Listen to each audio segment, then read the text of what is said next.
#1 search engine. If Bing could somehow bring SEOs into the fold, I know Clint, you do a lot of Bing SEO, probably more than most, because of what is it, like 17% ish more Yeah, of depending on who you look at. Yeah, whose numbers you look at. that's a massively viable amount of traffic. Yeah, even if even if you followed the low end, which is 9%, that's still 9%. One out of 10. That's 1 out of 10. Yeah, That's a decent amount of traffic that you can drive to your site. But what's interesting is that Google has established them in some way as like the friend and foe of SEOs in a way SEOs have, because they're going to optimize towards Google, validates Google. yeah. It makes it a better thing. If Bing could somehow like validate themselves, like bring SEOs into the fold, like this is the, maybe Wix is trying to do that in a way, like, like we're the platform for SEO, prove us wrong. Like Bing could kind of do something like that, I feel like, and bring more SEOs into it. So if more SEOs are optimizing for Bing, maybe they're bringing more clients or into that fold, and it becomes more valid. I think Bing's an afterthought for Microsoft, though. It's like they're Mm-hmm. using it to pay off. You know how we find clients and we're like, I'll take this client just so I can pay off all my bills, and then everything else is profit. I think that's what Bing is to Microsoft. The thing that's funny, they've done a really good job with like all the cable companies in the US. Like, if you're in Comcast or whatever and you do a search, that's Bing. Yahoo is obviously Bing. But by like taking all those like small little market shares, this cable company, this provider of that, and that's not a bad amount of search that's happening across the board. So they're doing like a subversive kind of thing. If they could just bring SEOs into that, like how to do Comcast SEO. Yeah. Bing in the US is what, at about 30% market share? You think it's that high? It could be. Well, at times. Yeah, I think it's a little lower. Well, it depends on how you look at it. If you add, the other services, the other search engines that are using Bing results, I think 30% would be on the high end. I think it's more probably around the 9 to 21 in that range somewhere. I think if you look at 15%, then you're on it. Like, I think I think it depends on niche too. In online retail, I commonly saw 30%. Really? Yeah. Well, electronics and fashion, the Bing users will spend $500 more than Google users. I remember you saying that they spend more. So I'm wondering, so the common thought is that the Bing user skews older. Exactly. And female. So the idea is that you've got a segment of the population that probably has more disposable income and is also more willing to spend it. So the idea is that an older woman who has the money who is online will probably spend more money. She's ready to do so. And I can see how ticket values would get up that way, just in terms of that market segment. And less likely to switch over default search engines and stuff. Yeah, well, the default was Bing because that's where they got on, and they just didn't change. Yeah. As an online retailer, if Bing got to say, 40% or higher in market share, at that point, as that online retailer, I literally have to consider Google and Bing as equivalent. I have to give them equal importance. Yeah. And so that's really the goalpost for Bing, is they need to get from that 15% to that 40+% so that the world can view them as equivalent. What would get them there? Like what would make that happen? Ted making Bora and then promoting it and more people using it. We've been talking about that for years. Well, we need Bing to give us 100 results per search so we can do our market share. Then all of the early adopters can say, hey, grandma, use Bing. Not only is it better than Google, but it also helps my business, which is a lot of the fuel that Google had in the very early days, was the early adopters evangelizing it. And so really, if Bing would just, not have overlapping pagination and do 100 results per page, then we could do market research on Bing much more easily. Nice. All right, folks, with that, this is the pre-show banter. Welcome to which I think is better 41. Than the show. It's better than the show. You guys missed the 5 minutes before we turned it on. I think that was even better. Yeah. Oh, well. I went all waxing poetic on my thing. It pays. I'm gonna go get a beer. I don't know what time it is for you guys, but it's like 11 p.m. here, so I'm gonna grab one. I'll be right back. Okay. Yeah, start the show. Yeah, we'll do. All right. Thank you, everyone, for joining SEO Fight Club. Again, I'm sorry about last week. I was below the weather and having technical difficulties. So today we're doing last week's show. The plus side is it would have just been me all alone. And so waiting, we get to have Clint and Kyle chime in on this awesome topic of domain migration. And I think that's important because the whole idea is diversity of opinions.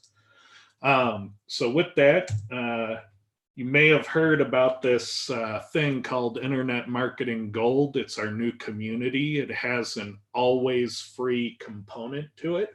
So there's chat and resources for SEO and things of that nature. So if you want to ask us questions, this is the place you want to go to do it because we are on there and we are watching.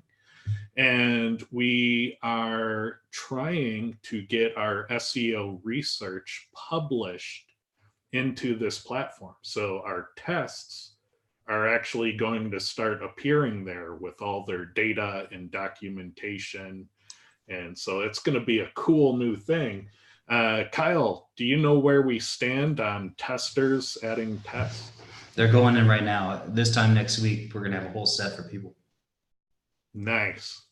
So there's going to start being some really cool data in the IMG platform. So if you haven't signed up, please do. I'm sorry, Ted, one thing too. Also, next week, kind of in conjunction with IMG, but also with the show, for Black Friday, we're going to run through a whole list of Black Friday deals. Some pertain to IMG, but also just some good deals that we have found. So I just kind of want to little preview of what's coming on. So we'll have some IMG stuff. We'll have some things that you guys know there will be Black Friday deals, but then we're also going to publish next week the things that might be worthwhile to check out as well. Awesome. Very cool. So if you need your Page Optimizer Pro discount, come check in. It's coming. My on-page course, things that we like and trust, that's all going to be there. Awesome. Clint, are you having an SEO sale? No. You should. Ted, let's get a Cora one. Oh, that's a hard one to do because business averages down in perpetuity. It's painful. In perpetuity? In perpetuity from when? What's that? Well, I sell perpetual subscriptions, so that's my sure.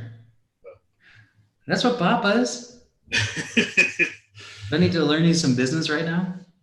Yeah. School me.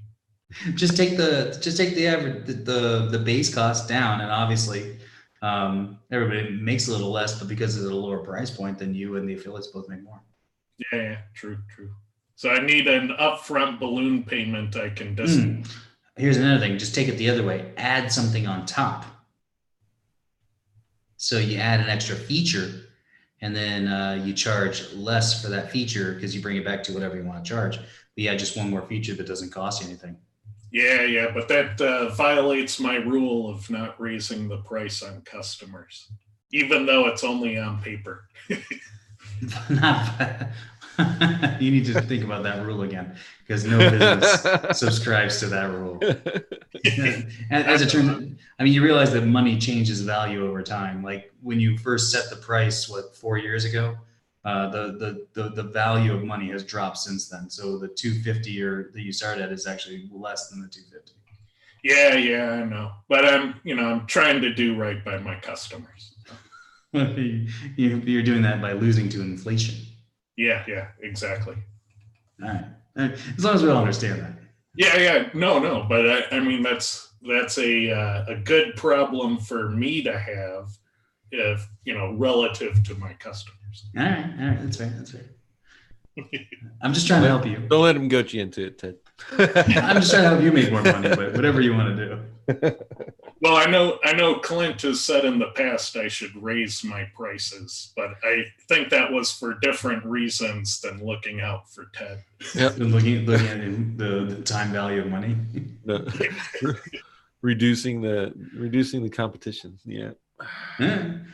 So, Clint, what can people expect from SEO this week? This week we go over Backlink Factory, a piece of software by Patrick and the guys over at the Factory is what I'll call it.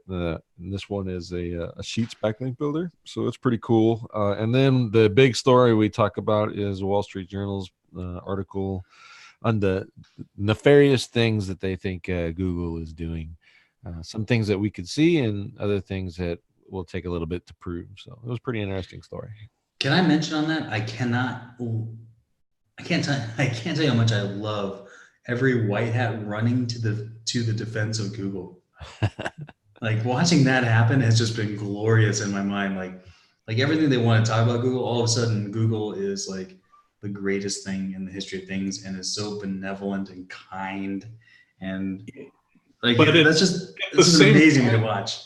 I'd wish they'd just shut up and let Google answer the question, because maybe we'll learn something. No. Google, they've got the answer. I read the answer on Search Engine Journal and Search Engine Land and all those places about how great Google is. Google doesn't need the answer. They won. They won. It's been phenomenal. All the fanboys and girls, they went and jumped to their defense, and they don't really have to make a statement now because. Well, I would like to point out that some of those who were the most critical of the Wall Street Journal's journalistic integrity failed to mention who's benefiting the most from Google sponsoring their events. And that's a very big bias and oversight of their journalistic integrity. I saw a couple of people talk about we were never called or we were never pinged about this. And I can remember a certain publication that didn't think that they needed to contact me about a certain website that they decided to publish and put out to the web. And I thought that was the most beautiful thing of all time. Like, they should really contact us before they publish something about us. And I was like, really? Like, that's your stance because you decided not to do that with me. Yeah. And I was like, you guys can really go fuck yourselves. Like they're on some high horse and they're in some ivory tower just knowing what's going on.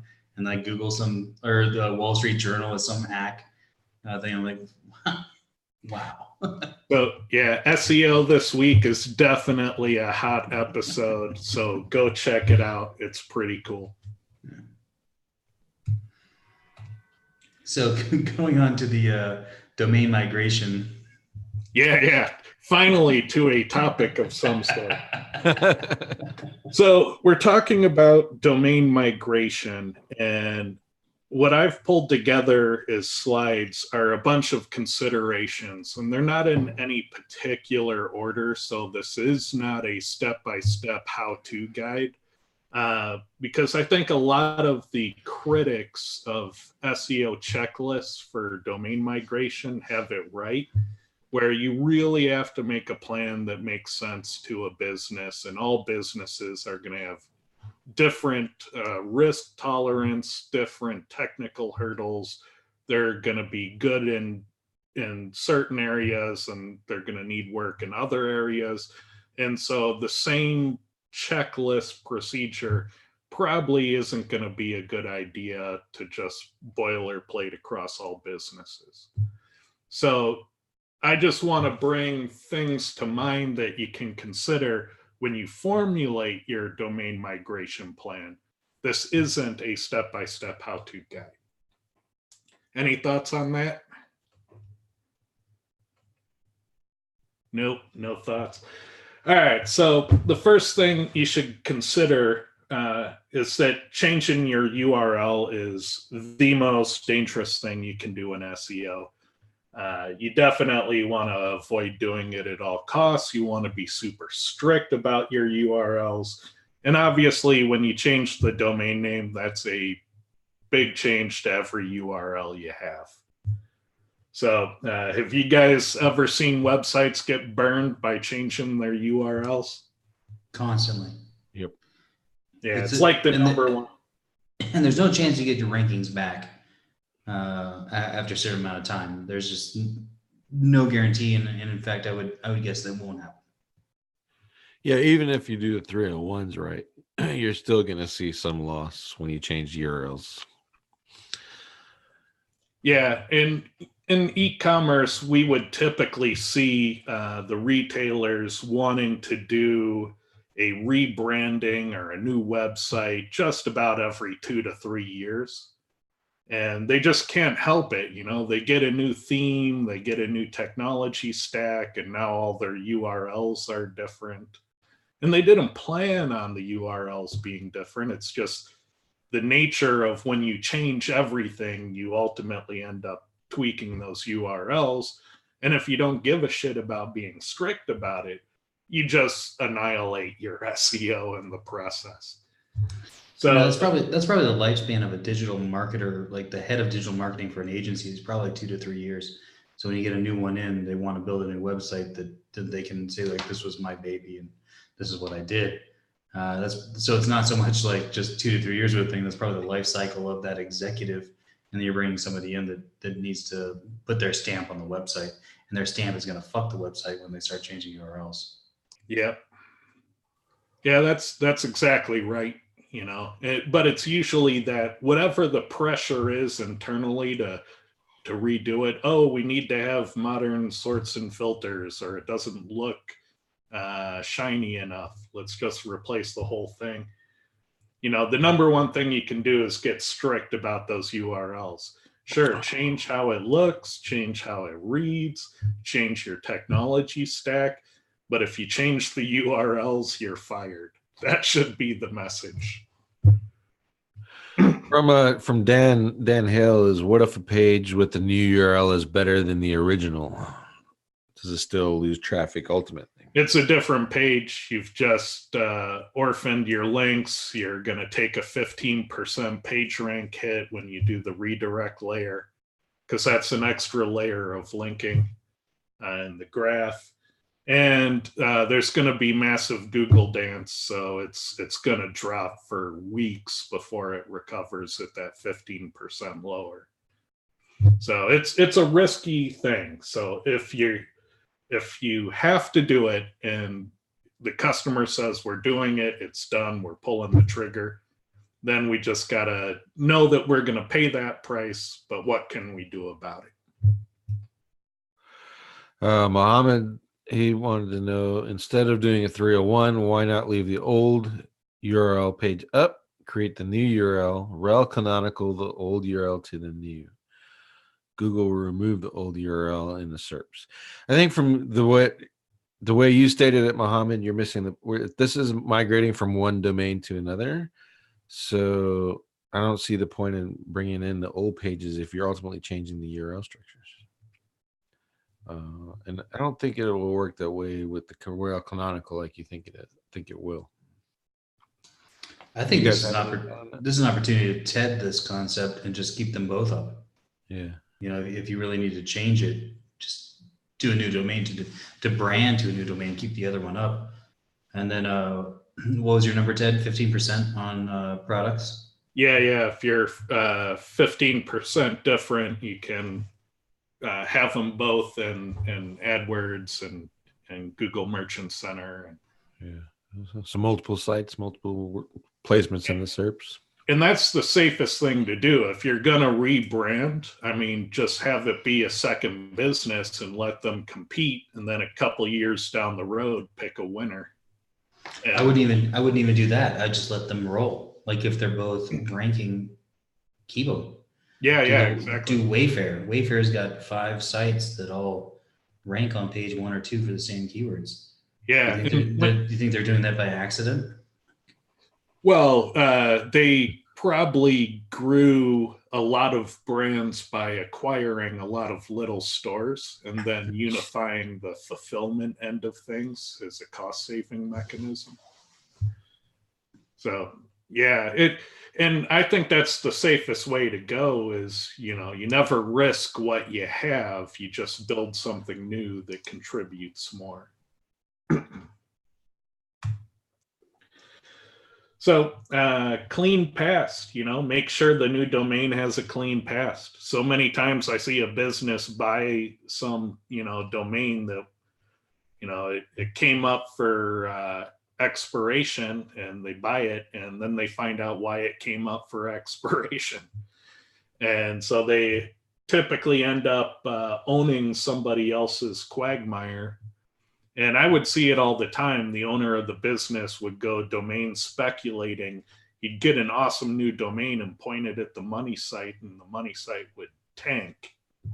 And then I'd go in and point it, you know, somewhere else, and we'd rebound. And it's because those domains that he thought were awesome, were gold, were actually already trash. And so I prefer to get new domains on a, you know, on a standalone page that's contextually relevant. Can I even rank? Like, I don't care if it ranks 75th, will it even rank 75th? And so if it can't pass that test, then it's not coming out of quarantine.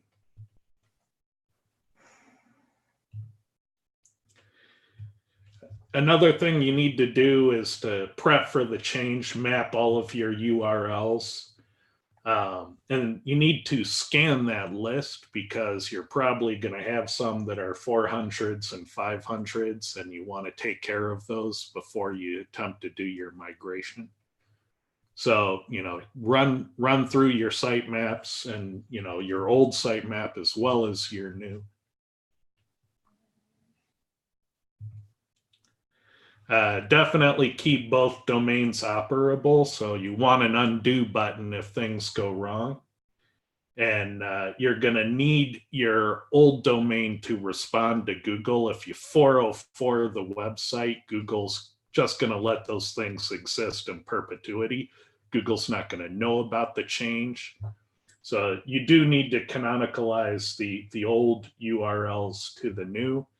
And you need to let Google go to those and discover the redirects and discover the change and links on page. Definitely, like, get your baseline benchmarks before you start. People often just dive right into a move, but you want to know when you're back to normal. And to do that, you have to know what the old site is doing right now. So let's get, you know, a clean week of traffic data, clean week of click-through, clean week of revenue, conversions, get your baseline metrics. So when the new website's up, you have something you can refer to go, holy crap, it's at half the revenue for some reason. You know, so you can actually... You know, to that point as well, like, it's able to identify where the loss came from. I don't know how many times in these migrations that I've seen, like, we lost 20% of our traffic, and they'll say, well, where did it come from? Like, where were the losses? And because they didn't have a baseline for each of the pages that were ranking, they don't know where those lost. They're just seeing it as an aggregate. And I was like, well, you know, which section of your site lost the traffic, and they can't even identify that. Yeah. And you have to do it by channel too, because you might find that, oh, we broke all of our historic links in social media, and then lost all of your referring traffic. So yeah. It wasn't organic traffic, it was referring traffic. Yeah, so you definitely need good baseline benchmarks if you want to be able to diagnose later. Definitely add the new domain to Google Search Console. There's going to be some incubation time with Google to get them to do the right thing with your sitemaps and to start accruing data. So you don't want to drag your feet on getting that set up. On that topic of the delay there, Matt wanted to know, for smaller 20 to 50 page website, how many hours would you typically ballpark for that migration for Google, from the old to the new? Well, it's going to take weeks for Google to do the right thing. So I would expect a month or two of pain no matter what size your website is. And the thing that I dread the most is when you get old URLs and new URLs competing side by side in the search results. That's usually when I freak out. I like to see Google in a short amount of time switch over to the new winners. Now, they might be at different rankings, but I want the search results to at least be showing the proper website. And so that's the first goal is get Google showing the correct website. And the second goal is rebound the rankings. If it's showing both websites, something is wrong.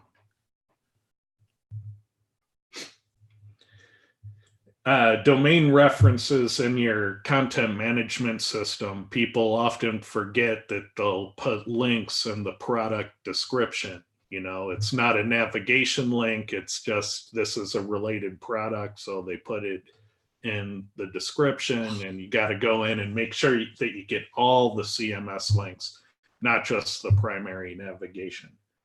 And that'll often manifest in different places like privacy policies, your support pages, you know, all those references for copyrights and trademarks. If you're rebranding, that's going to be peppered throughout your content.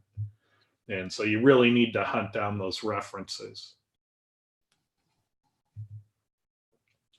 Definitely stay verified in Google Search Console for both the old domain and the new. You don't want to suddenly lose visibility, because one of the things you can do is you can see how many clicks are still going from search to the old domain, and you want to watch that dwindle down to zero. But if you don't stay verified, you won't know if Google is still sending search traffic to that old domain. So stay verified for access to that data. And one thing I always like to do is to test with a partial move. So if you have non-critical sections, categories that are a small percentage of revenue, you know, your blog is just traffic, it's not high importance, just move parts early. Move those parts as a test, because you'll find out like, oh crap, you know, when we move this content, all the CSS broke, or we move this content and we get, you know, the blog is competing new and old URLs. We could fix that problem with the blog posts instead of having to deal with that nightmare with our bread and butter products. So if you can test with a less critical part of the website, do that first. Don't move and redesign at the same time. It's the most common thing people do is let's change the domain and do a new design. Do it as phase one, phase two. That way you know which part of the process is causing the problem. And you know, if you want to redesign the website, just do that independently of changing the domain name. What do you guys think about that? I do the design first. I would stay on where I'm at, do the design, make sure that didn't F it, and then move it. Because moving has so many pieces to the puzzle. I would do the design first, just to make sure. Then because you know things are stable, you know where your rankings are. So do the design, and then once you feel good about it, then I would migrate personally.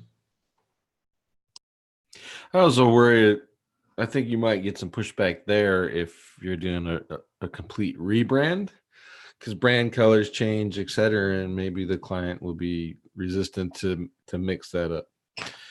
So you might have to be prepared for that argument if you're going to do it that way. Well, you're going to have a whole lot of unknowns as to what caused the problem if you do it all together. Yeah.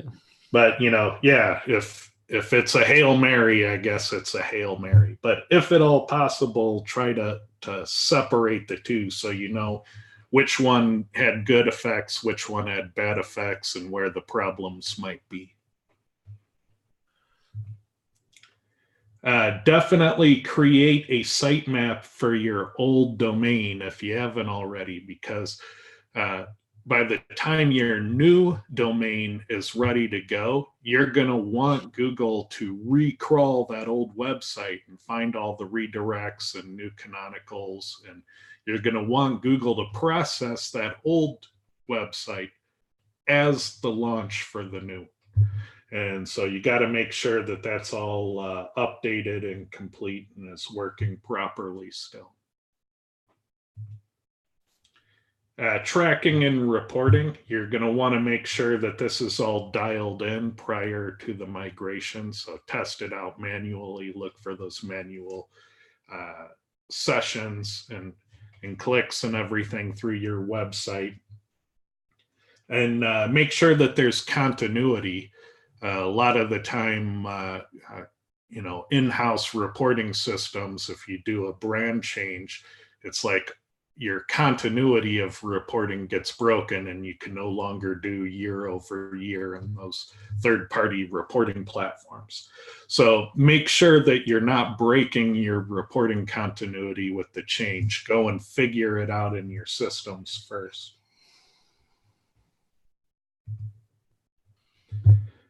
Date annotations, a lesser known feature in Google Analytics and other platforms. You can go in and make event annotations in the graph. So this is a website redesign. This is the date of the domain migration. This is the date when we had that big server outage.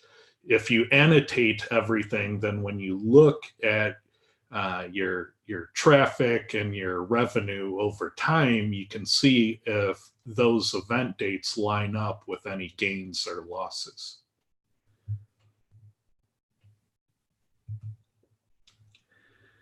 Migration 404s is a great idea. You customize your old website and your new to handle any broken URLs.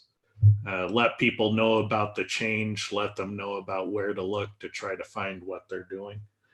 So you definitely want to have a strategy for your 404 messaging when people encounter those cases.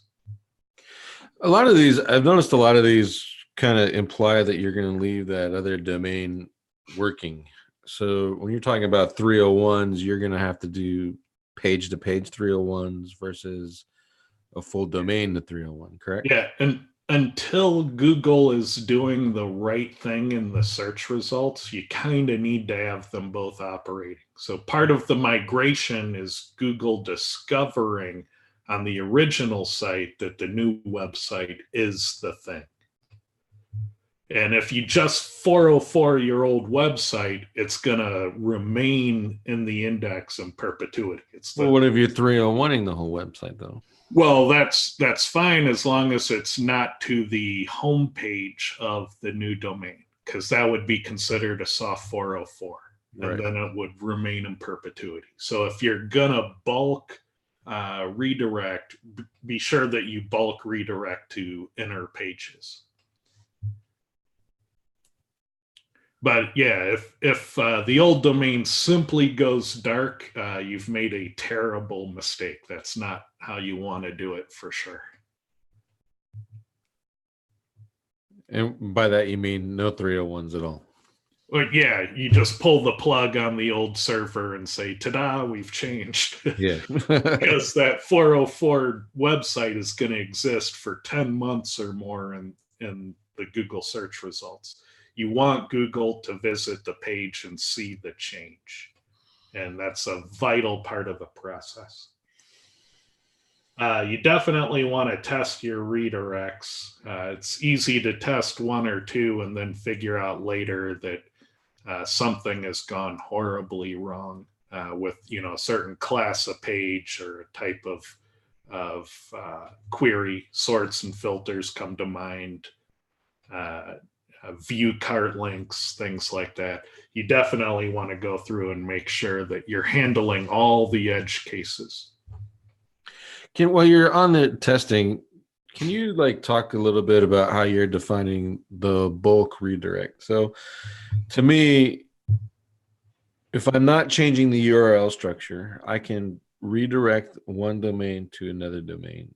And then if the category pages, for example, if you set up the redirect properly, it doesn't just go to the home page. The one domain redirected to another domain will set it up, and then the categories will work, the inner pages will all work and stuff. And that to me is a bulk redirect. So I don't know. I think maybe I know what you're talking about. I can think about it, but maybe there's someone that just is not putting those two and two together. You know what I mean? So yeah, if you're keeping the exact relative URL the same, you're right. There are some efficiencies to that kind of migration. Mm-hmm. Unfortunately, in my experience, that's rarely the case. Right. Usually it's somebody saying, well, we're going to go from our custom store to Shopify, or screw Shopify, we're going custom in Magento. And just the nature of making that change means there's like 0% chance that the relative part of the URL is going to stay the same. Right. So in that case, you would keep the other domain up on the server and then do the 301s. You would actually have to go through one by one and do the 301s and fix it. Yeah. Or you might say, we just no longer have these categories. We have those categories, and people just need to figure it out from the homepage. Well, that's usually where things go wrong, is when they redirect like whole categories to the new homepage. That whole category is now soft 404. Yeah. So the workaround that I found for that, and then the process for me, is if I'll do the manual 301s like we were talking about, I'll actually switch the whole domain over. And then my money site, my pages that already have backlinks and traffic, I'll leave the URLs alone. And then the other ones I won't worry about. I won't set up individual redirects until I see backlinks or traffic coming to those. And then the soft 404 gives me the heads up to go ahead and fix that one. So I guess there's a process that's my process and how to handle that. And I've also did it where I just do the blanket 301 and then fix as the backlinks and traffic tell me it's necessary. But that's for sites that don't have any traffic anyways. Yeah, backlinks having traffic is a good way to prioritize things. But I wouldn't limit to just that, because there are going to be backlinks that have no traffic, but they have a lot of backlinks. No, backlinks or traffic. Okay. They have end. Yeah. All right. Yeah. Then I totally agree with that. Again, don't mass redirect to the new homepage. You don't want to trigger a soft 404 on lots of pages, because then you lose all of the backlinks, the value of the backlinks. Change of address, Google Search Console. Do you guys use this feature a lot, or do you skip it? I've not used it in quite a while, actually. I've only had a handful of clients that ever made that kind of switch that would justify that tool. Yeah. My experience is the effects of using the Google change of address are temporary, but it if done properly, it could mitigate some of that 2 to 4 weeks of migration pain. It won't eliminate it; it'll just kind of minimize it. But if you have a big, scary, change where it's millions of dollars are on the line, probably want to consider using it, making it part of your plan. Definitely recrawl the old website. That's going to be a phase of your migration, is getting Google to go explore all the old URLs. So plan that as an entire phase of the change. What's your favorite way to get them to do that? I will create an HTML page with the most important pages first, and I'll go through a phase 1, phase 2, phase 3. So I'll even break this phase into sub phases. And so here are top performing product pages. Here are top performing categories. Here's everything else in phase 3.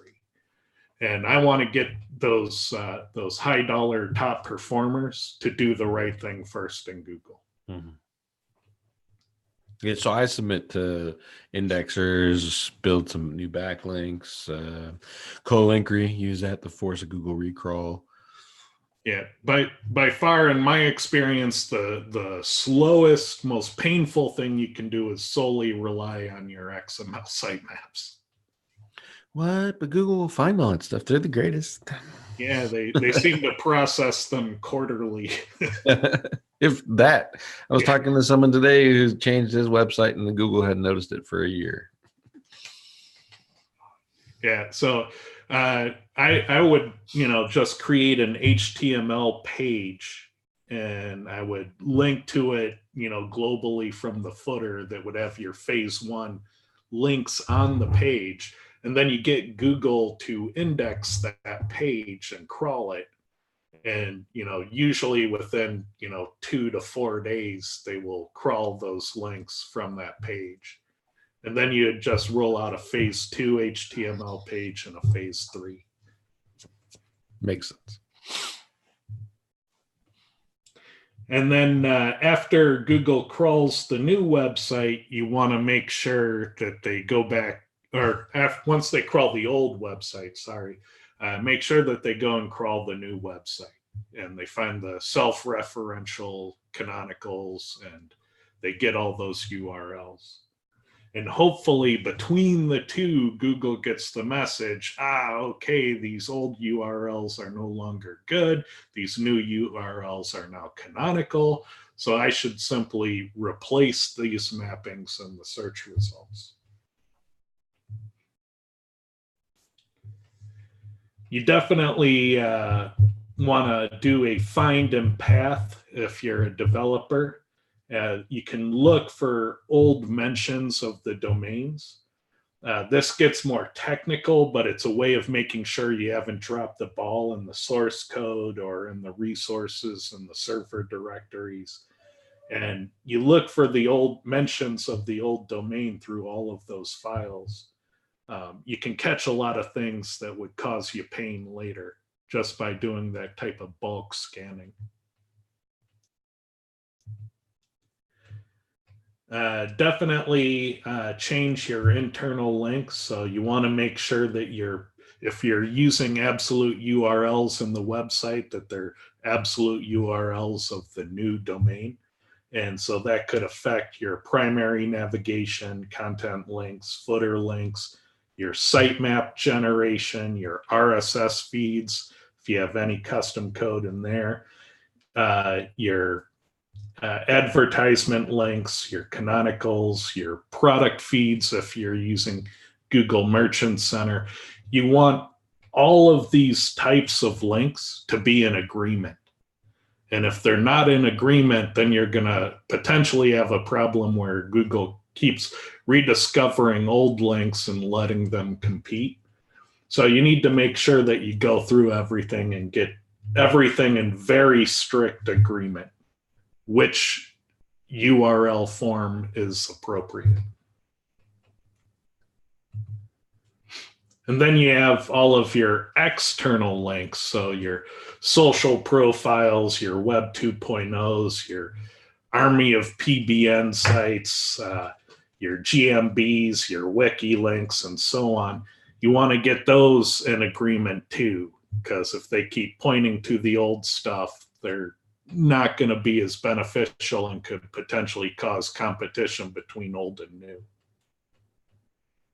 You guys do much cleanup of the old external links on migrations? If it's keeping the brand and just changing the URLs, we'll do that with the high profile links and stuff like that, the brand networks that we create.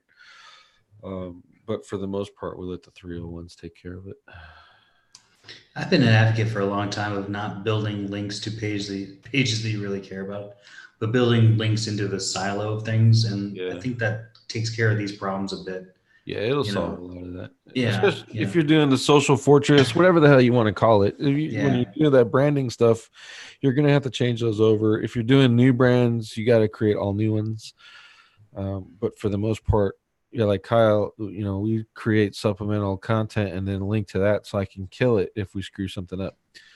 And that makes it this kind of, I mean, going back and cleaning it up. Plus, I use software a lot of times. So if I'm doing GSAs here, I can tell you that there's probably 1,000 links I'm not going to go fix. You know what I mean? Well, you can't do all of it.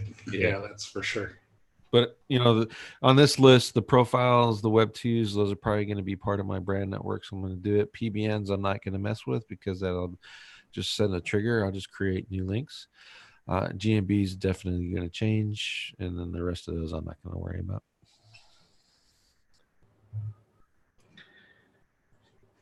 And then whatever you do change externally, you're going to want Google to recrawl those. So you might make a phase 4 HTML page that links to all of your off-site changes, and then submit that to Google so Google knows to go and recrawl all of those as well.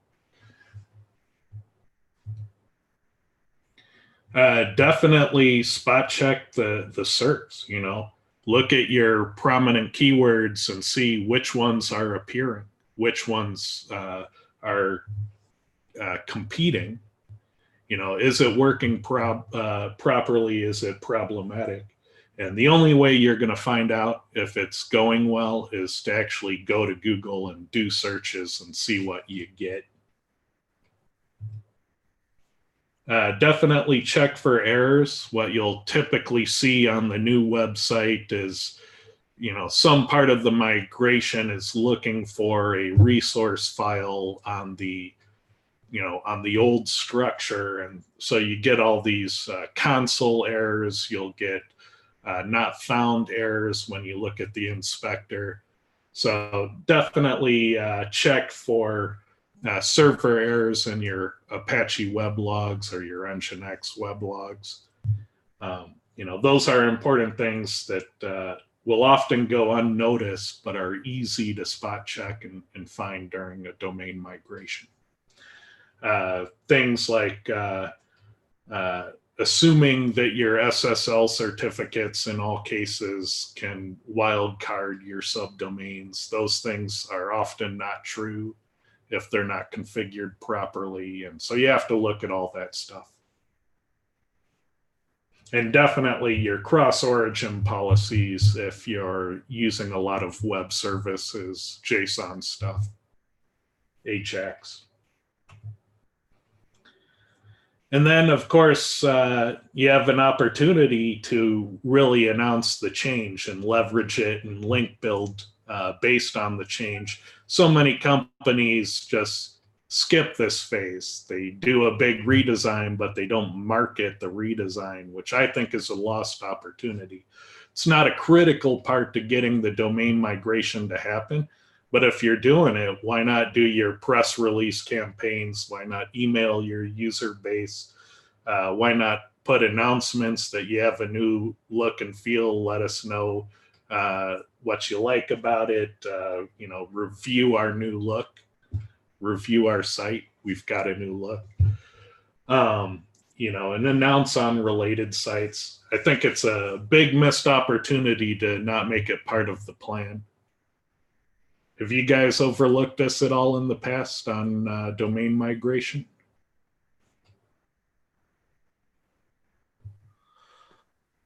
I've never done any of that in the domain. I've done the press Yes, release stuff. missed it all. Yeah. Yeah, it's not a requirement. I think it's just a lost opportunity. Yeah. I've done the press release stuff. The email campaigns and the banners on the old website. That would imply that the old website is still up in some way. I have never done any of that. And then you got to remove all the development blocks. So while you're developing your new presence, your new domain, oftentimes people will try to prevent Google from seeing the new website until it's ready. And then they forget some of those blocks at some point. And you need to scan for them because oftentimes the left hand doesn't know what the right is doing. So your web developers were blocking the new checkout funnel, and they'll leave those blocks in place even though the rest of the website isn't blocked, or whatever you're doing. You just got to check it all. And that's what I had for considerations. So you think it's enough of a think about these things, or did we barely scratch the surface?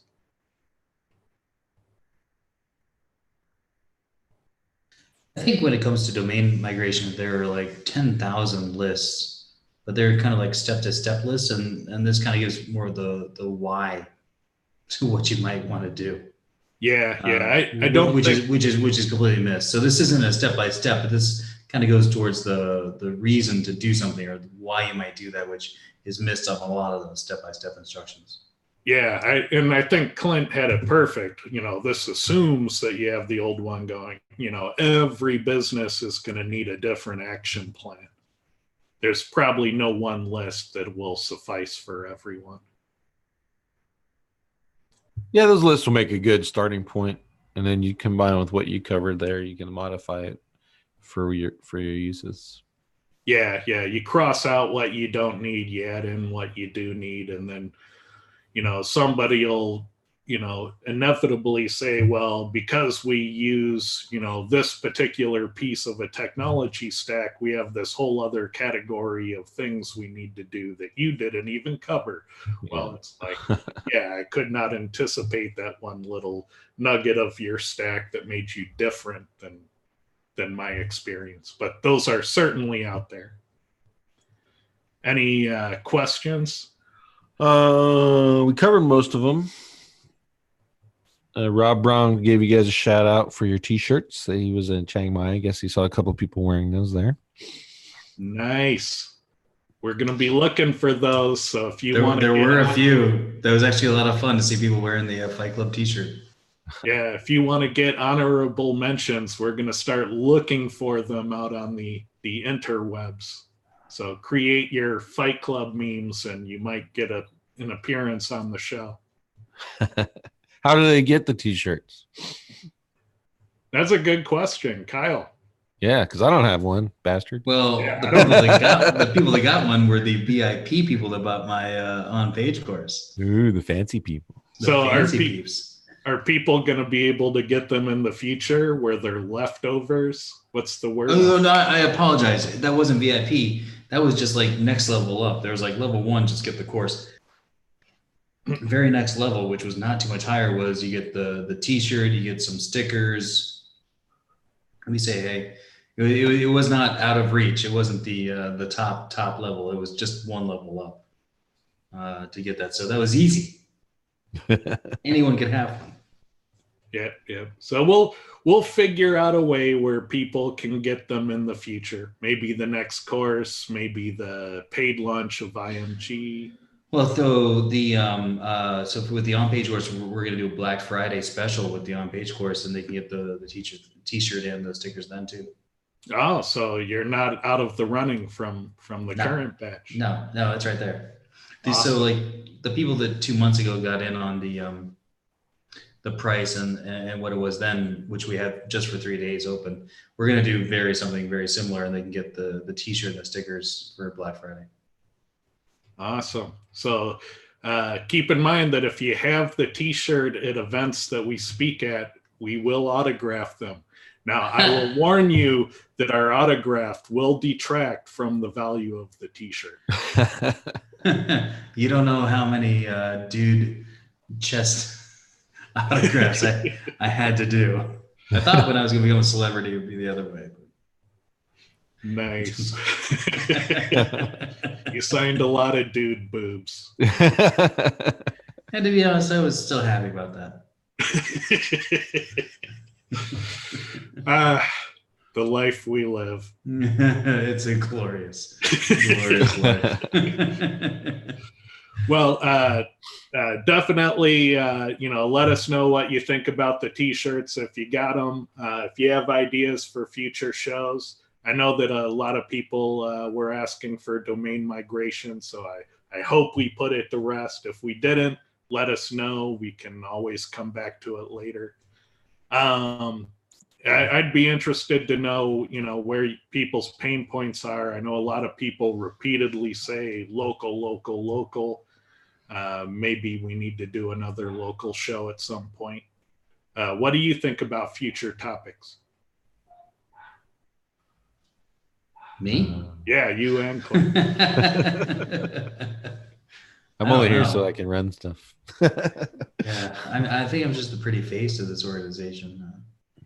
Yeah, you're the one, Ted. You got to keep doing it. You're not going to pawn off on this, pal. What's interesting is the stuff that the three of us talk about, like when we're on stage. At a certain point, I think we've said so many times that we think that it's obvious, but it's clearly not. There's a lot that I think that we could take portions of the talks that we give publicly and then make them episodes of Fight Club, so that people could kind of get a little more information and drill down on a very specific portion of the things that we talk about, because we think it's natural, or we think it's just obvious, but it really isn't. Yeah. Even from like basic to high level, some of the stuff that we talk about in our talks is just really good. So I think we could take different portions and put those into episodes, and I think it'd be a pretty decent episode. Yeah. Definitely let us know if you think we should recycle past presentations that you may not have seen, so that you can get that information. That is a possibility. We have dozens and dozens of past presentations that are just sitting in folders that we've used them at a show, but maybe we should be recycling them more. Yeah. Like if they have more questions, or, like Kyle mentions basic to advanced, but his basic to advanced is probably different than a lot of people. So if you watched episode 11, for example, and you need some more ideas and thoughts on that, then let us know. You probably have to create a form or something like that so that people can reach out. Yeah, I suspect by this time next week, a lot of people are going to be wondering about the latest update. That's also a reoccurring thing. Yeah. Well, the latest update is like every week now for some reason. Everyone's got, I don't think you can go around the interwebs anymore with someone saying, "Oh, there's a new update this week," and you're like, "Well, maybe you just suck as an SEO. If all your stuff's tanking, you might have done something wrong." maybe your shady links caught up with you. Yeah. Yeah. I see a common pattern that, if your headings were poorly tuned before the update, you're probably going to see a lot of volatility with whatever the update is. It seems like the poorly tuned seem to see all the volatility, and the people who keep up with their on-page optimization typically ride through. Yeah. But we'll see if that pattern holds.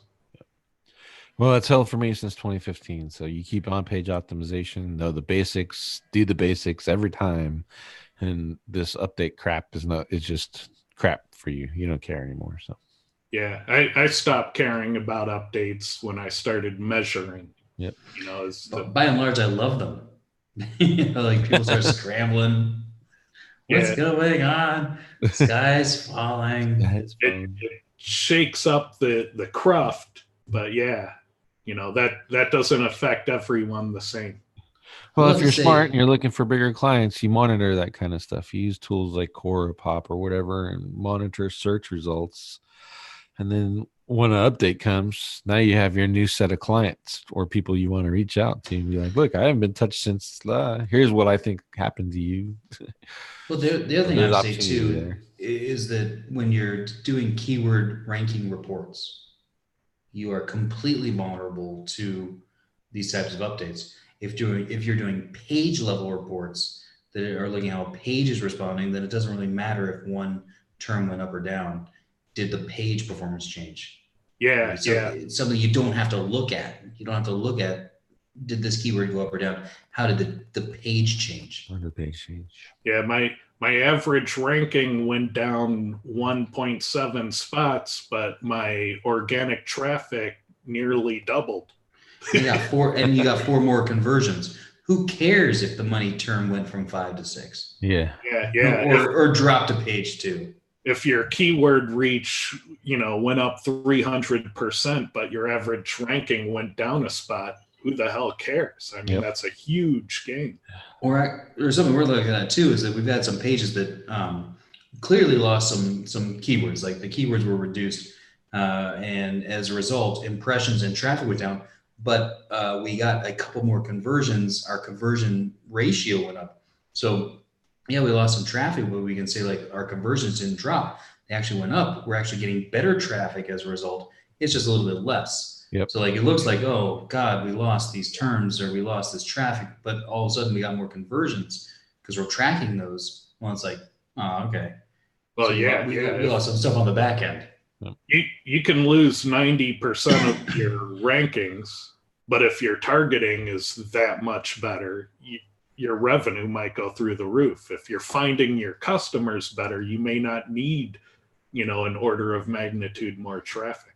Well, 100 hits of targeted traffic is way better than 1,000 hits of non-targeted traffic. So yeah, exactly. Junk traffic doesn't convert, but it looks good on a report. It looks really good when you rank #1 for junk keywords. look how many #1 terms we have. Yeah, we're expanding them. our terms in 1 to 3 has gone way up. Well, the funny thing with how many people are in the cloud now, they don't realize that,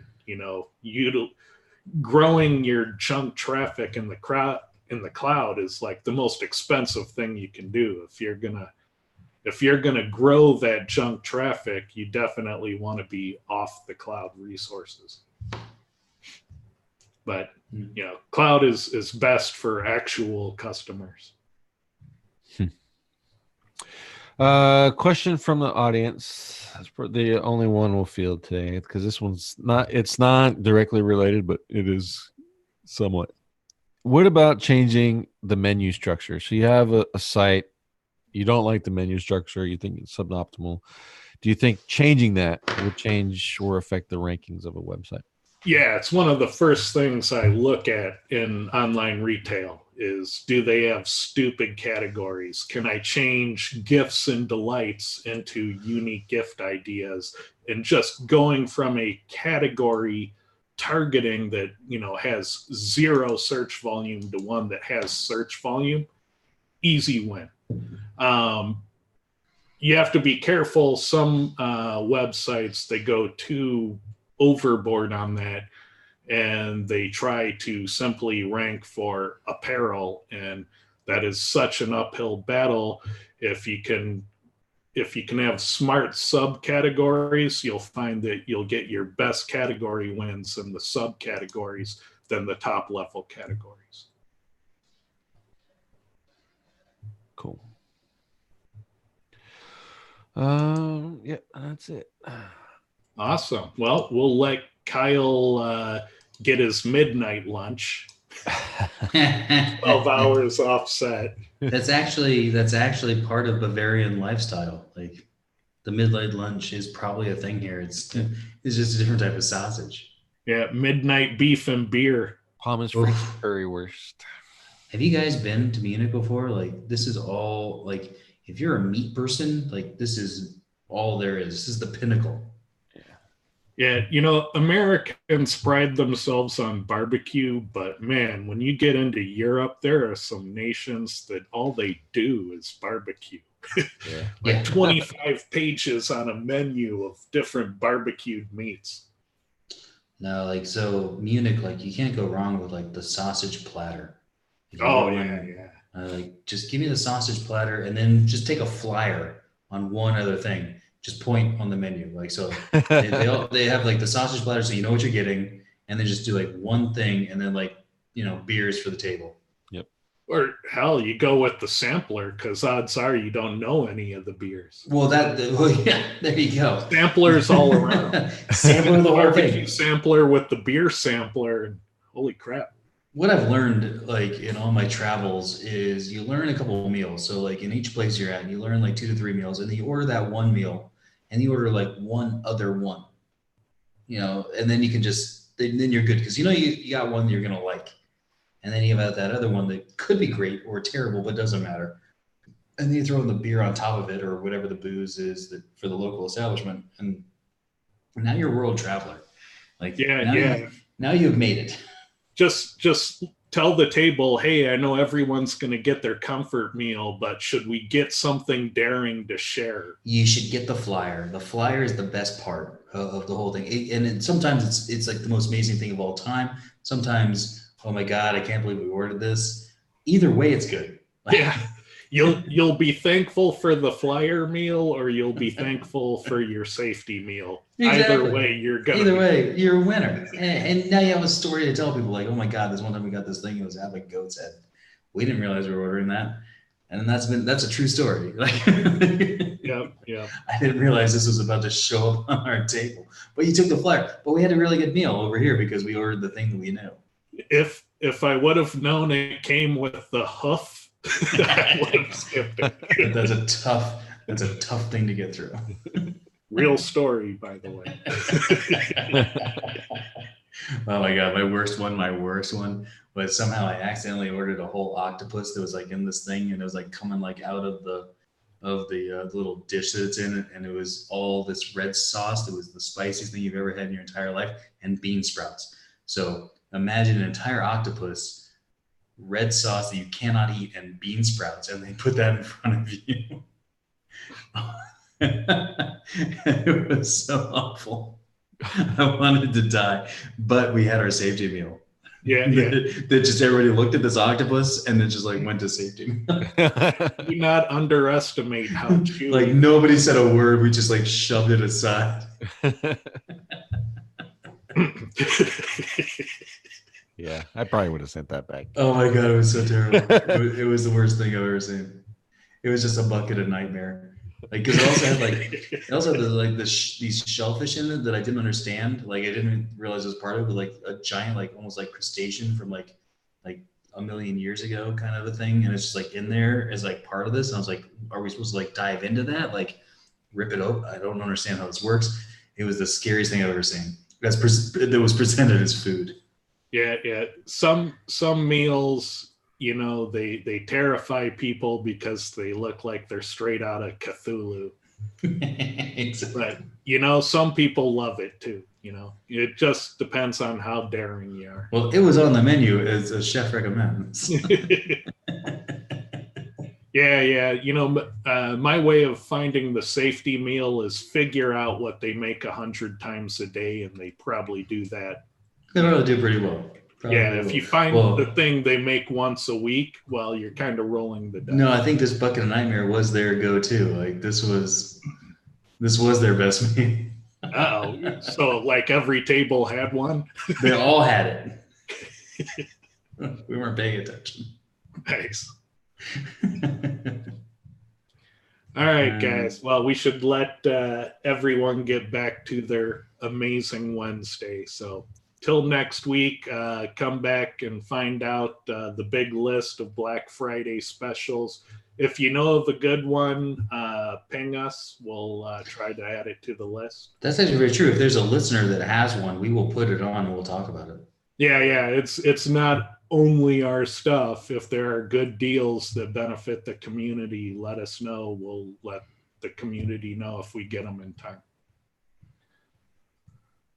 Good deal. All right, bye everyone. Thank you for watching. We'll see you next week. Bye everyone.